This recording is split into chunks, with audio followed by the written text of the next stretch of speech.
কাউকে কখনো এতটাও অবহেলা করো না যে সে একা থাকতে শিখে যায়। কেউ যদি কখনো একা থাকতে শিখে যায় না, তার জীবনে কে এলো গেল তার কোনো তাতে যায় আসে না। 100 ভাগের মধ্যে না 90 ভাগই সেই ব্যক্তি চুপ হয়ে যায়, 10 ভাগ প্রয়োজন মতন কথা বলে।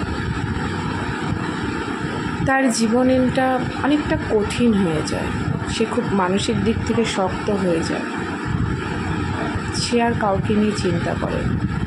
ওই 10 ভাগের যে জীবনটা তার খোলা রয়েছে, সেই জীবনটা ঘিরে হয়তো তার সেরকমই একটা মানুষ আছে যার জন্য তার 10 ভাগ হতে পারে, তার প্রিয় মানুষ, বা হতে পারে তার জীবনের সবথেকে বড় অঙ্গ বা অংশ, সন্তান।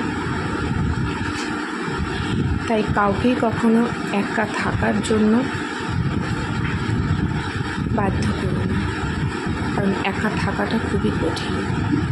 আর কেউ যদি একবার এই পথটা বেছে নেয়, তাকে একাকিত্ব থেকে বের করে আনাটাও খুবই কঠিন। হাজার চেষ্টা করলেও সেটা পাওয়া যায় না, করা সম্ভব হয়ে ওঠে না। কেউ যদি মন থেকে মেনে নেয় যে আমি একা থাকবো, আমি কারোর কথা শুনবো না, কে আমাকে ভালোবাসছে, কে আমাকে চায়, কে আমাকে ইম্পর্টেন্ট দিচ্ছে, তার কোনো দিকে লক্ষ্য থাকবে না। তাই তাকে সবার মধ্যে বের করে আনাটাও খুবই কঠিন হয়ে যায়। তাই কাউকে ভালো না বাসতে পারো, অপমান করো না, অবজ্ঞা করো না যে সে একা থাকতে বাধ্য হয়। কলমে দীপা পাল দত্তের সাথে কণ্ঠ দীপা পাল দত্ত।